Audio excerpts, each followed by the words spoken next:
Welcome friends to the camera.com channel. और आज के इस पर्टिकुलर वीडियो में हम आपके साथ कुछ एक न्यूज़ अपडेट्स शेयर कर रहे हैं, जिसमें कि निकॉन का Z6 Mark III के बारे में हम बातें करेंगे, सोनी के A7 V के बारे में, कैनन R5 Mark II कैमरे की प्राइसिंग क्या रहेगी, DJI का एक काफ़ी क्रिएटिव कैमरा हमारे सामने आ सकता है, उसके बारे में कुछ एक बातें करेंगे, और भी कई सारे अपडेट्स। इन सारे अपडेट्स को रैप अप करने की कोशिश करेंगे, जल्दी से जल्दी आप तक वो सारी अपडेट्स पहुंच जाए जो आप तक पहुंचना जरूरी है।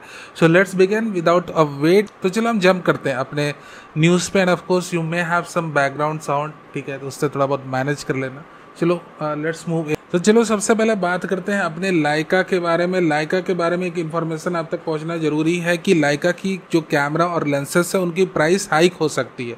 देखो, एक तो इंडिया में लाइका का मार्केट बहुत ही लिमिटेड है, ठीक है, और कहीं ना कहीं यहाँ पर वो रेड लोगों के चक्कर में शायद एक दो खरीद। ऑल्दो देखो, कैमरे की कोर स्पेसिफिकेशन बड़ी दमदार रहती है इनकी, but at the same time जो प्राइस लेवल रहती है वो भी कहीं ना कहीं बहुत ही हाई रहती है। जो भी इनके दमदार कैमरे, अगर हम उनकी बात करें तो इनकी जो प्राइसिंग और थोड़ी दमदार हो जाएगी, यानी कि इनकी प्राइस हाइक की बात चल रही है। और जून 12 डेट याद रखना, क्योंकि जो सर्कुलर जारी हुआ है जापान में उसके अकॉर्डिंग जून 12 को प्राइस हाइक होगी। तो हो सकता है उसका प्रभाव कहीं ना कहीं इंडिया पे पड़े या बाकी एशियन कंट्रीज़ में पड़े। तो अगर आप में से कोई लाइका का कैमरा या लेंस लेने की प्लान कर रहे हो तो कोशिश करना कि जून 12 के पहले परचेस कर लो, या फिर आप एक बार पता कर लेना कि इंडिया में ऐसी चीज़ें होने वाली हैं अपने नियरेस्ट स्टोर से। अगर कोई प्राइस हाइक नहीं होगी, आपका डीलर आपको गारंटी देता है, तो फिर कोई दिक्कत नहीं, फिर बाद में भी आप अपने प्रोडक्ट्स को परचेस कर सकते हो जो भी आपकी विश लिस्ट में है। Let's move to the next news, ठीक है। काफ़ी इंटरेस्टिंग न्यूज़ है, वो है Sirui lenses officially joins the M4 third cam. अभी B&H स्टोर आप खोल के देख लो, इनकी range of lenses M4 third mount की अनाउंस होकर रखी हुई पिछले 1 साल से, ठीक है। बात यह है कि अभी क्यों इन्होंने ज्वाइन किया, ये तो ऑलरेडी पिछले 1-2 साल या उससे भी पहले से इनकी लेंसेज भरी पड़ी हैं। आप देख लो इनकी। तो ये क्या है कि भैया अब इनको मन किया होगा कि भैया एक बहुत दिन से थर्ड पार्टी लेंस मेकर का चूंगा ओढ़ के और बहुत दिनों से M4 थर्ड लेंसेज बना रहे हैं, तो क्यों नहीं एक ऑफिशियल कनेक्शन बना ले अपनी लेंसेज। और इनको देखो इतनी ताकत कहाँ से मिली। एक इंसिडेंस जिसे आपको नहीं पता होगा, जितने भी चाइना के थर्ड पार्टी लेंस मेकर हैं उन्होंने 2024 के शुरुआत में ही, और शुरुआत की मैं बात नहीं कर रहा हूँ, इट हैज़ बीन स्टार्ट, और ये जो चीज़ें स्टार्ट हो गई थी बैक ऑन 2023 दिसंबर और नवंबर से ये सारी चीज़ें स्टार्ट हो गई थी। इन सब का एक कोलेशन बनाए, जितनी भी आपकी थर्ड पार्टी लेंस मेकर जो भी चाइना की है, कि इनकी जो भी एक टेक्नोलॉजिकल डेवलपमेंट होती है वो टेक्नोलॉजिकल डेवलपमेंट को वो आपस में सारे एक दूसरे से शेयर करेंगे, और तभी ये मार्केट में सर्वाइव कर पाएंगे। इनकी अपनी स्ट्रेटेजी है अगेंस्ट टैमरॉन एंड सिग्मा, जो कि जापान के लेंस मेकर, वो भी थर्ड पार्टी लेंस मेकर है, बट ये चाइनीज़ वालों ने अपनी एक अलग स्ट्रेटेजी डेवलप करी। और इससे ये हुआ कि जो ऑटो फोकस टेक्नोलॉजी कुछ एक लिमिटेड थी चाइनीज़ लेंस मेकर के पास, वो सारे अपने थर्ड पार्टी जितने भी चाइनीज़ के लेंस मेकर उन सबके पास ऑटो फोकस टेक्नोलॉजी डिलीवर हो गई। उससे अब ये हो रहा है कि जितने भी थर्ड पार्टी लेंस मेकर हैं चाइना के, तो धीरे धीरे करके सारे ऑटो फोकस लेंसेस निकाल रहे हैं। हालांकि कुछ की परफॉर्मेंस उतनी अच्छी अभी इनिशियल जो फर्स्ट जनरेशन की लेंसेस उतनी दमदार और यूजेबल नहीं है, बट मोर और लेस अब सारे जितने भी चाइनीज़ लेंस मेकर हैं उनके अंदर ऑटो फोकस कैपेबिलिटी अब धीरे धीरे OIS और पता नहीं क्या क्या आ जाए, क्योंकि इन सबकी अपनी एक कोलेशन बन चुकी है और बहुत ही तगड़ी कोलेशन है। और उसी क्रम में अब इनको इतना कॉन्फिडेंस आ चुका है कि भैया अब ये हम openly M4 third cam join कर रहे हैं, ये कर रहे हैं, वो कर रहे हैं। बहुत अच्छी बात है। From a consumer perspective it is a very good thing कि जितना मार्केट में कंपटीशन रहेगा उतनी ज़्यादा फीचर रिच प्रोडक्ट्स हमें मिलेंगे, उतने ही रीजनेबल प्राइस पे। तो that's a good thing from a consumer perspective, और जिससे मैं अप्रिसिएट करता हूँ, ऐसा होना चाहिए। Now one more thing to be noted कि भैया M4 थर्ड की लेंसेज से ज़्यादा हमें इनके कैमरे का इंतजार है, और जो लेटेस्ट अपडेट्स हमारे पास आई है कि GH7 की अनाउंसमेंट इस साल के अंत तक हो सकती है। So that's a really very good news. अगर ऐसी चीज़ें होती हैं तो ये बहुत अच्छी बात है, and let's hope and expect कि इसकी अनाउंसमेंट GH7 की खासकर एंड तक हो जाए, और भैया उसमें कोई लॉक वॉक और कुछ भी S9 जैसी कंट्रोवर्सी ना हो। कोई भी आपने लॉक नहीं, आप जिस तरह से आपने GH5 अनाउंस किया अपने शिद्दत के साथ, GH6 अनाउंस किया, उसी हिसाब से आप GH7 करो, ठीक है। Now moving to next news, एक काफ़ी इंपॉर्टेंट न्यूज़ आ रही है कि कैनन भैया बहुत धड़ल्ले से RFS लेंसेज पर काम कर रहे हैं। और RFS standard kit zoom lens, अगर आपको नहीं पता हो तो यहाँ पर हमने कुछ एक चीज़ें शॉर्ट करके रखी हैं जिससे आपको क्लियरिटी आ जाए।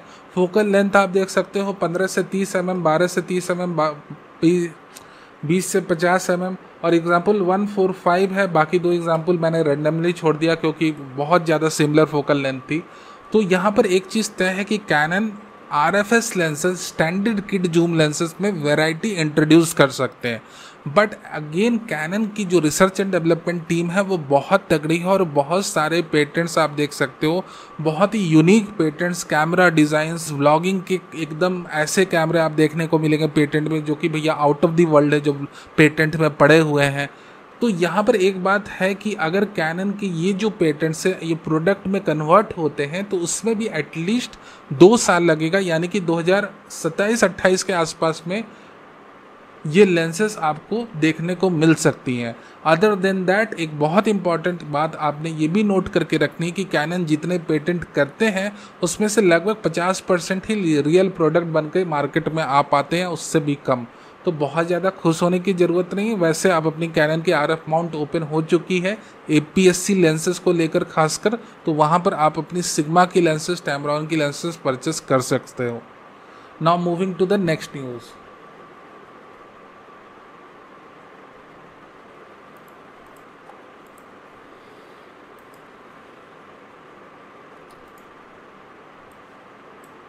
अभी जो लेटेस्ट रूमर्स आ रही हैं उसके मुताबिक A7 IV कैमरे की अनाउंसमेंट ईयर एंड तक हो सकती है। और ऐसा अपडेट आया है कि क्या क्या इम्प्रूवमेंट हमें देखने को इनिशियल मिलेगी उसकी भी एक छोटी सी लिस्ट हमारे पास आई है। और उसमें है user uploadable LUT option, dedicated AI chip जो कि इसके अंदर मिसिंग है, AI auto framing and upscaled video performance. तो ये सारी चीज़ें आपको देखने को मिल सकती हैं ईयर एंड में A7 V कैमरे के अंदर। ऑफकोर्स जो सोनी अल्फा रूमर है बाकी सोर्सेस से पहले डिनाई करेंगे, 1-2 महीने बाद इस चीज़ को एक्सेप्ट कर लेंगे कि ऐसा हो सकता है और फिर इस पर रूमर्स आते रहेंगी। बट सबसे पहले हमने ये ब्रोकआउट करा है कि भाई हो सकता है A7 V कैमरे की अनाउंसमेंट ईयर एंड तक हो जाए। Now one rumour we have, और इसको मैं उतनी प्रायोरिटी नहीं दे रहा हूँ इसीलिए इसको मैंने अलग से नहीं डाला। इसमें सोर्स ने कहा है कि ZV-E10 II और A6200 जैसा कैमरा आ सकता है। अब इसको मैं चाहता तो कम्प्लीटली नज़रअंदाज कर सकता था, बट एक चीज़ के चलते जो इन्होंने कोट किया है सोर्स ने, उसके चलते मैंने यहाँ पर पब्लिश करा है। Completely shutterless ZV-E10 Mark II camera. अभी के ZV-E10 के अंदर EFCS शटर यानी कि हाइब्रिड मैकेनिकल शटर है, ठीक है। बट क्या ये कम्प्लीटली शटरलेस रहेगा? क्या ये कम्प्लीटली एक इलेक्ट्रॉनिक शटर के साथ अगर आएगा?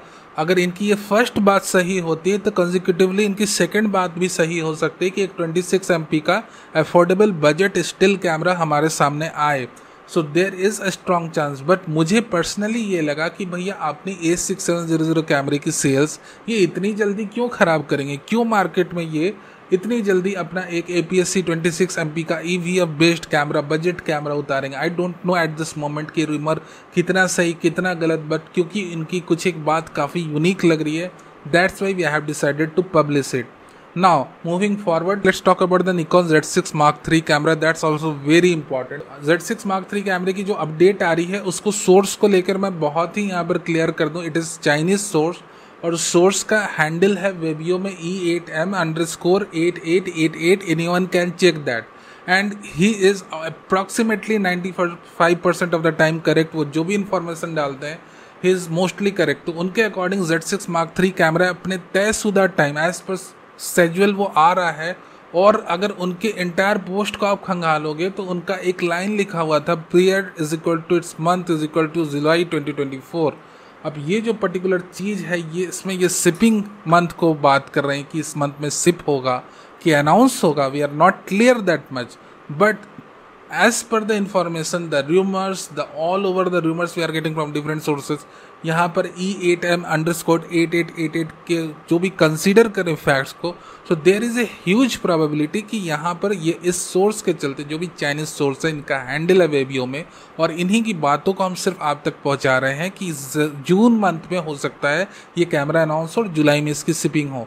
अकॉर्डिंग टू हिम और ये चीज़ें ये ऑलरेडी उन्होंने पब्लिश करके रखी, हम जस्ट इसे रीपब्लिश कर रहे हैं। Now let's move on.